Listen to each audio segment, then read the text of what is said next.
Michael Nagy here with Jiggy Jag TV and DiscoveringBands.com. And for everyone watching, if you can share this video on my channel and help support the awesome bands I feature. And today I'm here with Programmable Animal. How you doing today?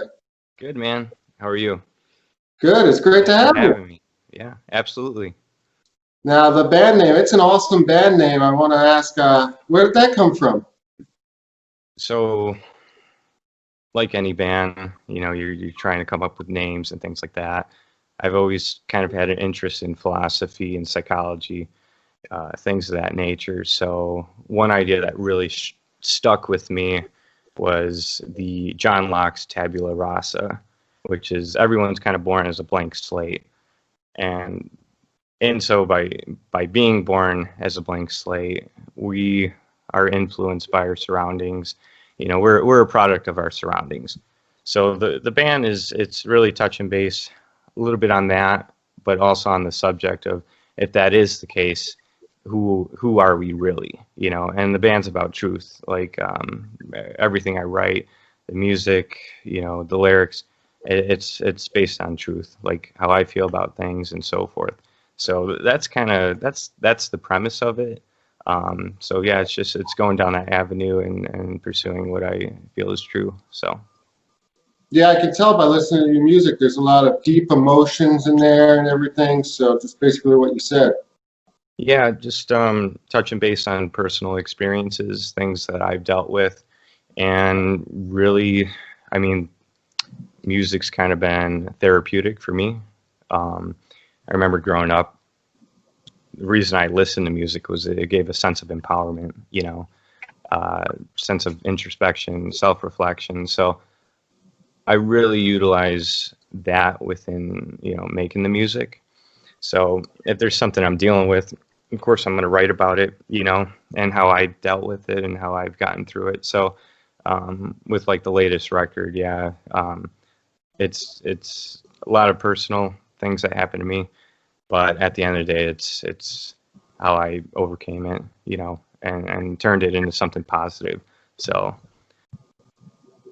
Now, I want to talk about the new record, One Step to Hell. It's a really good record. How long were you working on that for? Ooh, man.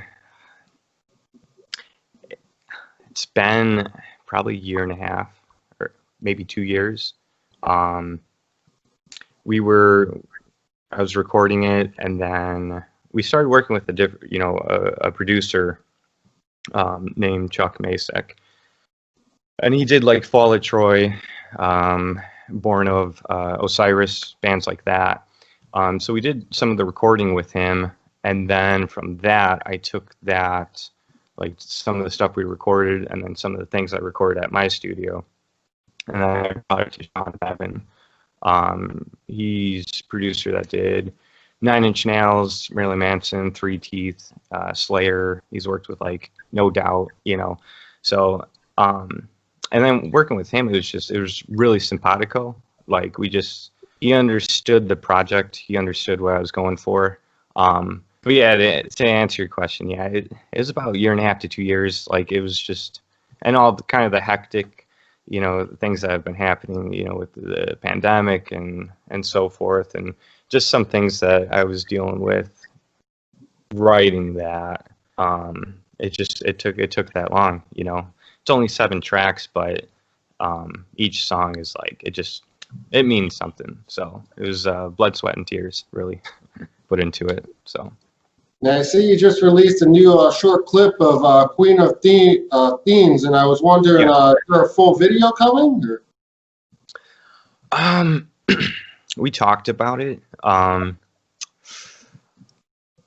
don't know. I mean, we're in the age of content, you know, and which it sucks that it's like, you know, you gotta keep pumping out content. So that was part of it, you know, also just kind of give an introduction to the song and to the record. In terms of music videos, we did one for One Step to Hell, song called Backstabber, and we have one more that's coming out within the next month or so. We might do a full studio like version of that song, but I wanted to do the clip just because, I mean, that was kind of the favorite part of the song, is where it just kind of like it builds up and it just goes chaotic at the end. So maybe we'll see, you know, definitely, you know, for content and also just, yeah, just to give an introduction. So. I know your music is a lot of emotions and stuff that you're dealing with. I was wondering, has this pandemic and lockdown, is that influencing some more new music for you? Is it, yeah, I mean, the pandemic hasn't impacted me too much. You know, luckily I've, you know, been able to work and do things like that and create. I mean, what definitely sucks is not being able to tour. It's like you know, we finished this record. It took a while to make, and you know, you can't really properly get it out there and share it with people. So, you know, that sucks, but I'm optimistic, you know, for the future. I think hopefully 2021, I think maybe, you know, a lot of states will start opening up 50% capacity and things, especially with the vaccine kind of rolling out right now. You know, it's been approved, you know, by the FDA. So I'm optimistic in that sense. I mean, I'm also concerned for a lot of people that it has been affecting, because like psychologically and just financially big time. I mean, a lot of small businesses and so forth have been going under, you know, and you see the results of that right within the first, you know, few months of COVID. So, I mean, I'm concerned for those people for sure. But I think 2021, I think things will start to normalize. So it has to at some point, you know. So just as long as it's safe, you know, at the end Yeah, of the day. from a lot of bands I've been talking with, they're thinking by like late summer, fall, touring will be able again. So I think so, yeah. Yeah, I know a lot of bands are starting to book and try to plan for that, which is good because it is shown that sign of optimism. So we'll see what happens. You know, I'll probably look into it a little bit more, January. So yeah, we'll see. awesome. And I wanted to ask, what are some of your personal influences? Like I listen to music and get little vibes of Julian K and stuff. I was wondering, what are some of Sure. your influences? Ooh, I mean, a lot. The influences. It's like I was mentioning before. It's definitely it's personal, you know, experiences and or things that I'm like I have an issue with, and so I'm gonna say something about it. And music has kind of been that outlet for that. In terms of musical influences, I mean, obviously, you know, I like the industrial, you know, just the idea of it is, I mean, it's anti-industrialization, you know, it's people working these mundane jobs, you know, these like that's where it started, you know, people working these mundane jobs in factories and you know, it's just like pollution, just you're grinding like you're like a gear, you know, like a cog in the wheel. And so I've always been attracted to that because it's music to me. And I think just things in general, it's about being who you are. It's about having a soul. It's about having expression.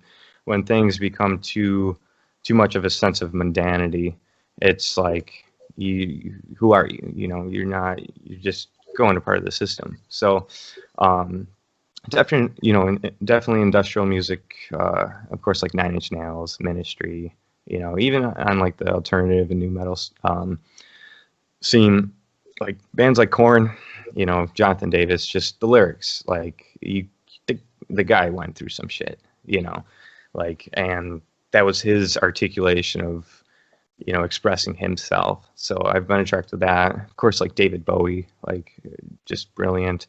I even like, you know, Impressionism, like Debussy, you know, stuff like that. So it's eclectic, you know, for sure, but always kind of been in the sense of like industrial and rock music. So, you know.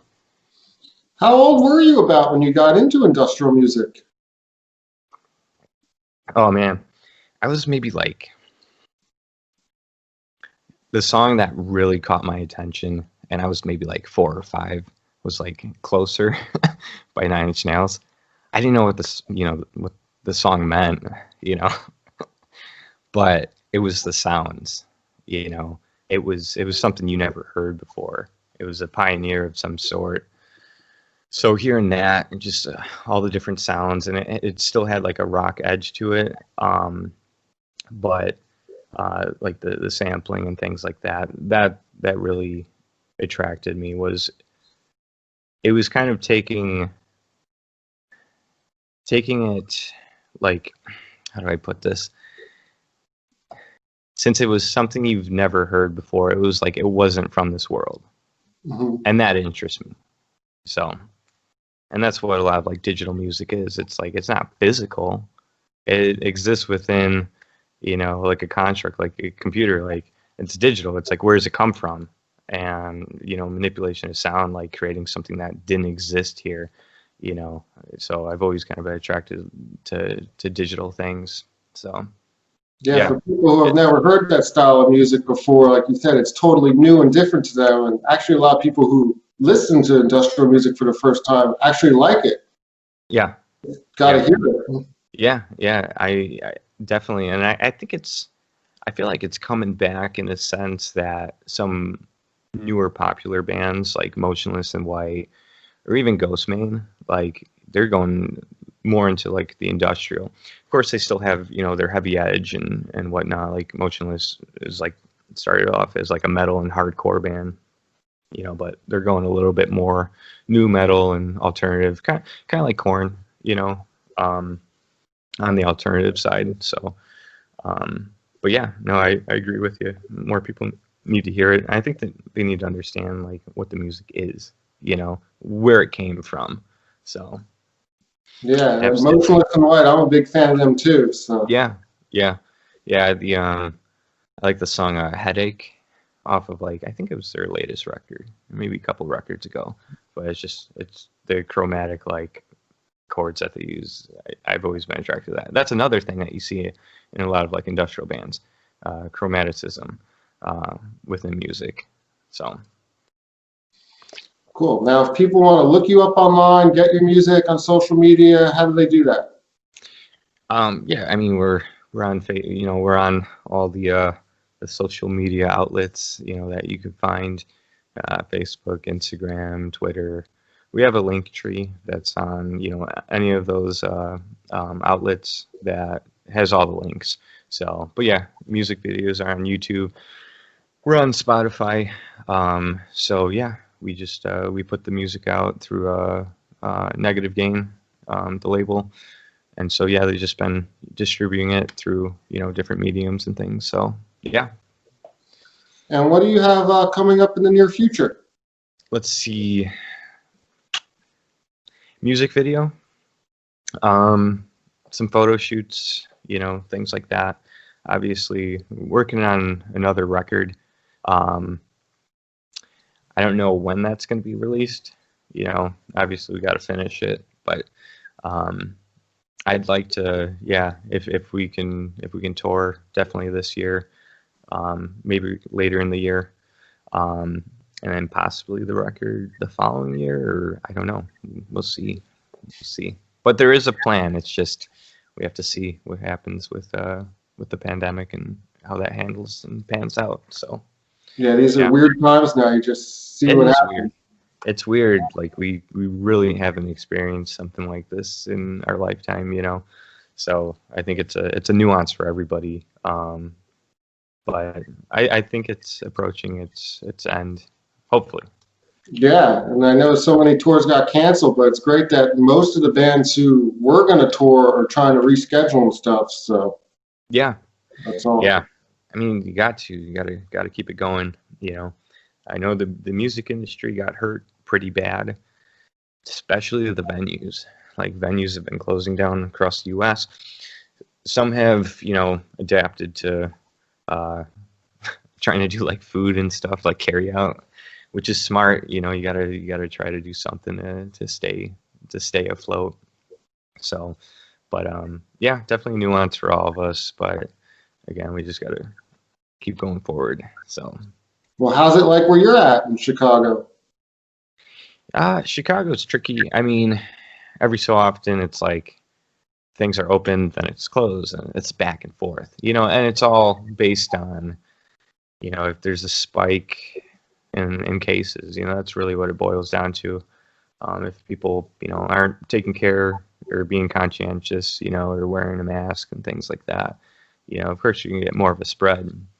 So, I mean, it's been okay though. You can still shop and do things like that. So, some states, lot more lenient for sure, with that, but then you start to see cases kind of rise, you know. So you gotta find a balance, but I think this next year it'll start to go down across the U.S. So as long as the vaccine is okay, which I think, you know, people are, you know, the data is showing that it's okay and so forth, but we still have to see the long-term effects and whatnot. So not to go too much into that, but Exactly. know, just want what's safe for everybody. So yeah.